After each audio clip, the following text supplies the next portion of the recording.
اے مومن جب شادی کرنے جاؤ بیوی کیسی ہونی چاہیے؟ پہلی صفت مومن ہونی چاہیے، صاحب ایمان ہونی چاہیے۔ دوسری صفت مسلمات۔ اب مومن اور مسلم میں فرق ہے۔ مومن ایمان، علی بن طالب پر ایمان ہے، رسول خدا پر ایمان ہے، ہاں، لیکن مسلم ہے کہ نہیں؟ مطلب جس چیز پر ایمان ہے اسے تسلیم بھی کرتی ہے کہ نہیں؟ ایک مرتبہ ہر بندہ کہتا ہے نماز ہے بھائی، نماز ہے، پر پڑھتا نہیں ہے، تسلیم نہیں کرتا۔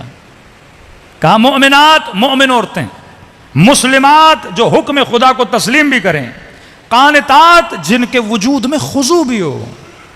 اب عورت شادی تو کر لیتی ہے، شوہر سے بے احترامی کرتی ہے، بے ادبی کرتی ہے، لڑتی ہے، نہیں، خاضع ہونا چاہیے۔ کسی مومن نے کہا مولانا اب کیسے پتا چلے یہ خصوصیات اس میں ہیں کہ نہیں؟ میں نے کہا آسان فارمولہ ہے، اس کی ماں کو دیکھو، جس نے اس کی تربیت کی اسے دیکھو۔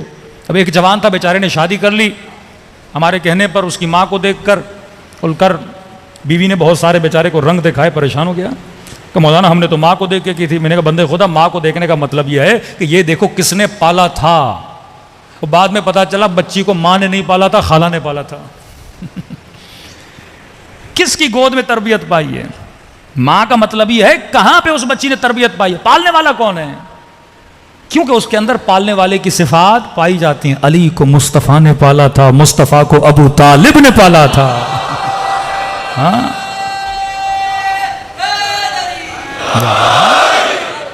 پالنے والے کی، پالنے والے کی صفات اس کے اندر ہوتی ہیں۔ آسان، یعنی آپ کو شارٹ کٹ بتا رہا ہوں جب جوان رشتے کے لیے جائیں۔ پہلی صفت مسلم، دوسری صفت مومن، تیسری صفت قانت، مطلب خاضع بھی ہو۔ خواتین کے لیے پڑھ رہا ہوں۔ ایک خاتون ہے رسول خدا کے پاس، یا رسول اللہ مردوں کے لیے اتنی نعمتیں، کتنی نعمتیں تمہارے لیے بھی ہیں یا رسول اللہ، آپ اتنے فضائل پڑھتے ہیں مجاہدوں کے، شہید کا یہ رتبہ، شہید کا وہ رتبہ، شہید کا اتنا بڑا درجہ، قیامت میں شہید کو اتنے ملائک ریسیو کرنے آئیں گے۔ یا رسول اللہ ہمارے اوپر تو جہاد واجب ہے ہی نہیں، ہم تو شہید ہوں گی نہیں، جب شہید نہیں ہوں گی تو یہ کیسا انصاف ہے، اللہ نے ہمیں محروم کیا۔ کہا ان کا جہاد اور ہے، تیرا جہاد اور ہے۔ میدان جنگ میں جا کر لڑنا یہ مرد کا جہاد ہے، اور فرمایا گھر کے اندر لڑنا نہیں، گھر کے اندر صبر کرنا یہ عورت کا جہاد ہے۔ آج الٹا ہے، وہ لڑکے جہاد کرتی ہیں۔ صبر کرنا، شوہر بدتمیز ہے بھائی یہی تو تیرا جہاد ہے، صبر کر۔ مرد میدان جنگ میں تیر کھاتا ہے، گولیاں کھاتا ہے، بدن کٹتا ہے۔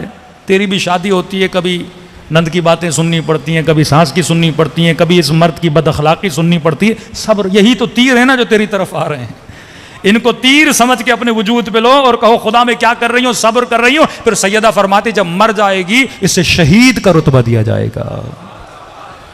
عورت کا جہاد شوہرداری، بہترین شوہرداری کرے گی، صبر کرے گی، بیٹی کو صبر سکھائے گی۔ لیکن اگر یہی ماں شوہر کو گالیاں دے اور بیٹی سنے، اور یہ بیٹی بڑی ہو جائے اور جب شوہر کے گھر جائے گی وہ بھی وہی کام کرے گی نا جو ماں نے کیے تھے، یہ تیرا جہاد ہے۔ اب یہ نہیں کہ مرد بولے تیرا جہاد ہے تو لے تیر میں دے رہا ہوں تجھے، ایسا بھی نہیں ہے۔ ہاں، عورت کا کام ہے صبر کرنا، اور صابرہ بیوی خدا تجھے دے تو تیرا کام ہے شکر کرنا۔ ہاں، ایمان کے دو پر ہیں نا، ایک صبر کا پر، ایک شکر کا پر۔ صبر کر۔ ایک جگہ ہمارے استاد مجلس پڑھنے گئے، مجلس پڑھی، بھائی ایک مجتہد تھے، اس کی بیوی بڑی بدتمیز تھی، لوگوں کے سامنے بدتمیزی کی۔ اس کے بھائی نے بڑی غیرت کی، کہ تو بڑا عجیب شوہر ہے، میری بیوی ہوتی میں طلاق دے دیتا، تجھے تو غصہ بھی نہیں آتا؟ جائز غصہ، ناجائز غصہ، کبھی کبھی آپ کو غصہ آتا ہے اگلے کو نہیں آتا۔ اس نے کہا دیکھ تیری فکر اور ہے، میری فکر اور ہے، تجھے غصہ آتا ہے تو اپنی انسلٹ مانتا ہے، مجھے غصہ اس لیے نہیں آتا کیونکہ میں نے علی کا فرمان پڑھا ہے کہ اگر بیوی بے احترامی کرے تو مرد کیا کرے؟ صبر کرے۔ صبر ایمان کا آدھا حصہ ہے۔ تو وہ جو کر رہی ہے کرے، لیکن میں اپنے لیے کیا بنا رہا ہوں؟ جنت بنا رہا ہوں۔ تو مولانا کہتے ہیں مجلس پڑھ کے اترے، افریقہ میں پڑھ رہے تھے، تو ایک خوج مومن آئے، انہوں نے کہا مولانا صاحب میں کیا کروں، میری بیوی تو بڑی نیک ہے،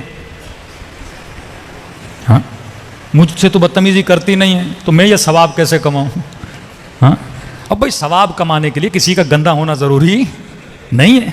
تو مولانا نے کہا کہ دیکھو اس کی بیوی بدتمیز تھی تو ایمان کا آدھا حصہ صبر ہے، تیری بیوی اچھی ہے، ایمان کا آدھا حصہ شکر ہے۔ ہاں، ہر حال میں اللہ کا کیا ادا کیا کر، یا صبر یا شکر ہے، دونوں پر تیرے پاس ہیں.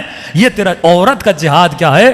تو پہلی صفت مومن، دوسری صفت مسلم، تیسری صفت قانت خاضع، چوتھی صفت تائبات. اہل توبہ ہو. اہل توبہ کا مطلب جو غلطی کرے اسے غلطی کا احساس ہو. ضدی عورت سے شادی نہ کرنا جو اٹک جائے.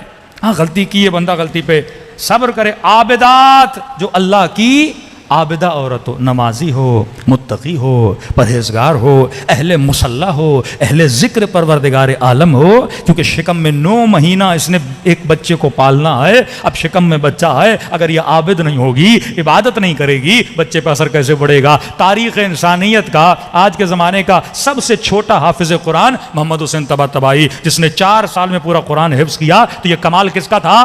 محمد حسین طباطبائی کا نہیں تھا، یہ اس کی ماں کا کمال تھا. لوگوں نے کہا بچہ پڑھنا نہیں جانتا، حافظ قرآن کیسے بنا؟ کہ جب یہ میری شکم میں ہوتا تھا، یا میں قرآن پڑھتی تھی یا میں قرآن سنتی تھی. بچہ کیا بنا؟ حافظ.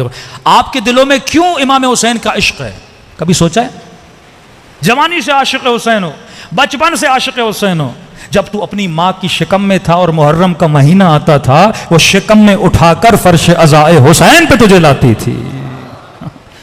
شکم میں بھی تو نے حسین کی آوازیں سنی ہیں، اور پیدا ہونے کے بعد 2 سال تک تجھے دودھ پلایا. ان 2 سالوں میں بھی تو محرم آیا ہوگا نا. وہ رو بھی رہی تھی، حسین کا نام لے بھی رہی تھی، اور اس دودھ میں حسین کی محبت کو ملا کے تجھے پلا بھی رہی تھی. ہاں یہ اثر رکھتا ہے. تو انسان کو سوچنا چاہیے. عابدات، سانحات. اس کا مطلب، سانحات کا مطلب یہ ہے جو روزے دار ہو، مطلب تابع حکم پروردگار عالم ہو. ایسی عورت کا انتخاب کرنا، پھر نسلیں تیری کیا بنتی ہیں؟ پاک و پاکیزہ. صلوات پڑھے محمد و آل محمد.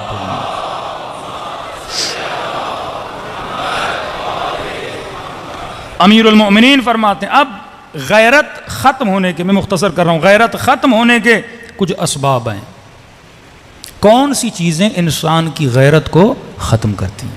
ہم نے ان سے بچنا ہے. اب یہ آتے ہیں شیطان کے سپاہی، لشکر جہل کے سپاہی، کہ میں ایسا کون سا کام کروں جس سے غیرت ختم ہو جائے گی.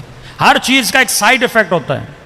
کہ اسلام جو حکم دیتا ہے نا، یہ حلال ہے، یہ حرام ہے، ان کے سائیڈ ایفیکٹس ہیں. حلال کھاؤ گے اچھا ایفیکٹ پڑے گا، حرام کھاؤ گے برا ایفیکٹ پڑے گا.